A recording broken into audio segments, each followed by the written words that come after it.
आज की कहानी है इंतकाम। यह चैनल आपको डरावनी कहानियों से रूबरू कराएगा जो आपकी रूह को कांप उठाएंगी।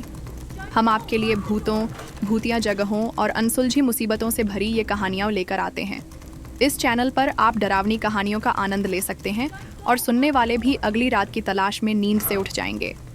हमारे चैनल पर आप डरावनी कहानियों का आनंद उठा सकते हैं। यहाँ आपको रहस्यमय घटनाओं से जुड़ी भूतों की कहानियाँ, जिनमें अनसुलझी मुसीबतें और अज्ञात तत्वों का सामना होता है, सुनाई देंगी। अगर आपके पास भी कोई डरावनी कहानी है तो हमें भेजें और अपने नाम के साथ हमारे चैनल पर साझा करें। तो देर किस बात की है, अभी हमारे साथ जुड़ें और डरावनी दुनिया में खो जाएं।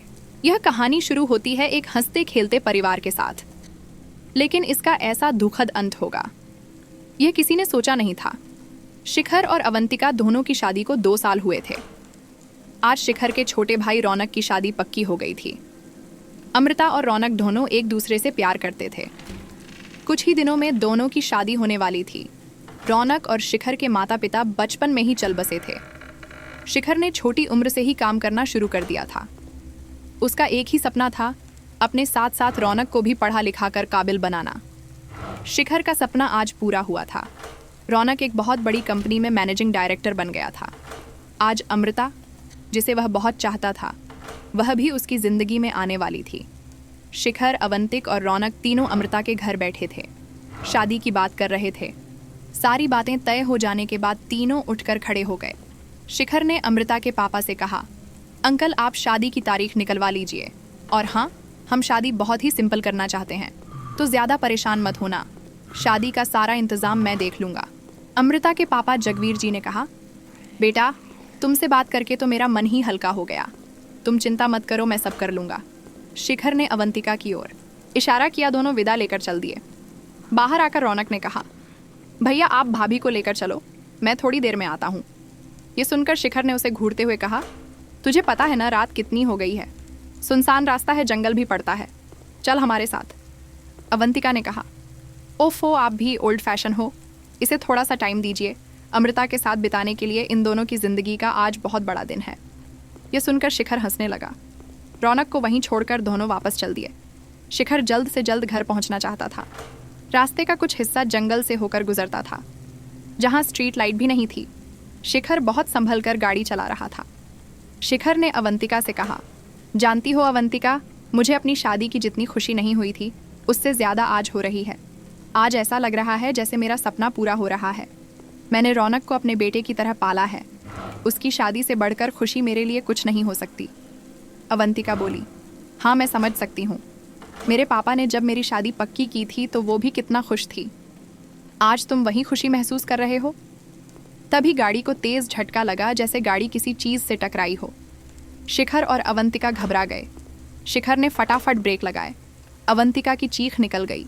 शिखर ने कहा, पता नहीं, शायद कोई जंगली जानवर होगा, मैंने बातों के चक्कर में ध्यान से देखा नहीं, मैं उतर कर देखता हूँ। अवंतिका बहुत डर गई थी। उसने कहा, नहीं तुम नीचे मत उतरो, चलो यहाँ से फटाफट। शिखर भी घबरा गया था, लेकिन फिर भी उसने कहा, उतर कर तो देखना पड़ेगा, कहीं कुछ गाड़ी के नीचे न फंसा हो, गाड़ी को कितना नुकसान हुआ ये भी देखना पड़ेगा। वह अवंतिका से बात कर ही रहा था, तभी अवंतिका सामने शीशे में देखकर चीख पड़ी। उसे देखकर शिखर ने पीछे मुड़कर देखा। एक आदमी खून से लथपथ सड़क पर खड़ा था और अपने आप को घसीटता हुआ उनकी ओर आने की कोशिश कर रहा था। वह बुरी तरह जख्मी था। शिखर और अवंतिका बुरी तरह घबरा गए। शिखर उतरकर उसके पास जाना चाह रहा था, लेकिन अवंतिका ने चिल्लाते हुए कहा, भागो यहाँ से, तुमने एक आदमी को उड़ा दिया है, पुलिस केस हो जाएगा। घबराहट में शिखर ने गाड़ी भगा दी।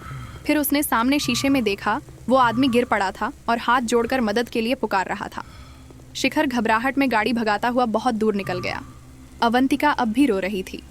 शिखर ने कहा, हमें शायद उसकी मदद करनी चाहिए थी, उसे अस्पताल ले जाना चाहिए था, वह मर जाएगा। अवंतिका ने कहा, तुमने देखा नहीं, उसके ऊपर गाड़ी चढ़ गई थी, वो बचेगा नहीं, अस्पताल ले जाते तो तुम फंस जाते। अवंतिका की हाँ में हाँ मिलाकर शिखर ने गाड़ी की स्पीड तेज कर दी। कुछ ही देर में वे दोनों शहर में पहुंच गए। वहां पहुंचकर दोनों ने राहत की सांस ली। अवंतिका ने पानी की बोतल निकालकर पानी पिया और बोतल शिखर की ओर बढ़ा दी। शिखर ने मना कर दिया। कुछ ही देर में घर आ गया। शिखर ने गाड़ी पार्क की और उतर कर देखा। गाड़ी पर सामने से डेंट पड़ गया था। एक ओर की फ्रंट लाइट भी टूट गई थी। अवंतिका जल्दी से गाड़ी से उतरी और शिखर को लेकर अंदर आकर सोफे पर बैठ गई। शिखर को बहुत पछतावा हो रहा था। हे भगवान, आज ही यह सब होना था। पता नहीं बेचारा बचेगा या नहीं। अवंतिका बोली, शिखर, अब इस बात को भूल जाओ। उसे बचाने के चक्कर में तुम्हें पुलिस पकड़ लेती और हम सबका क्या होता। शिखर ने अवंतिका की बात में सहमति जताई, लेकिन उसका मन अंदर से उसे कचोट रहा था। बार बार वही दृश्य दिख रहा था। खून में लथपथ आदमी उठकर किसी तरह उनकी ओर आ रहा था। फिर वह गिर पड़ा और ज़मीन पर पड़े पड़े हाथ जोड़ रहा था। कुछ ही देर में घंटी बजी। शिखर ने गेट खोला तो देखा सामने रौनक खड़ा था। रौनक अंदर आया। शिखर ने जल्दी से गेट बंद करके शिखर से सवाल किया। शिखर ने पूछा, तू वहाँ से आया? रास्ते में कुछ देखा? रौनक बोला, नहीं भैया, रास्ते में तो कुछ नहीं था। यह सुनकर शिखर को और ज़्यादा घबराहट होने लगी। वह उसे अपने बेडरूम में ले गया, जहाँ अवंतिक बैठी रो रही थी। भाभी को रोता देखकर रौनक ने कहा, क्या हुआ भैया? आप दोनों लड़ाई हुई है क्या? भाभी क्यों रो रही हैं? शिखर ने झुझलाते हुए कहा, क्या बकवास कर रहा है? मैं जो पूछ रहा हूँ उसका जवाब दे। जंगल में रोड पर तुझे कोई घायल आदमी मिला था क्या? अब रौनक के सब्र का बांध टूट रहा था। भैया, साफ साफ बताओ, बात क्या है? भाभी क्यों रोए जा रही हैं?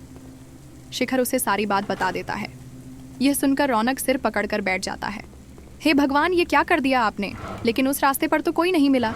शिखर ने अवंतिक की ओर देखते हुए कहा, तुम रो क्यों रही हो?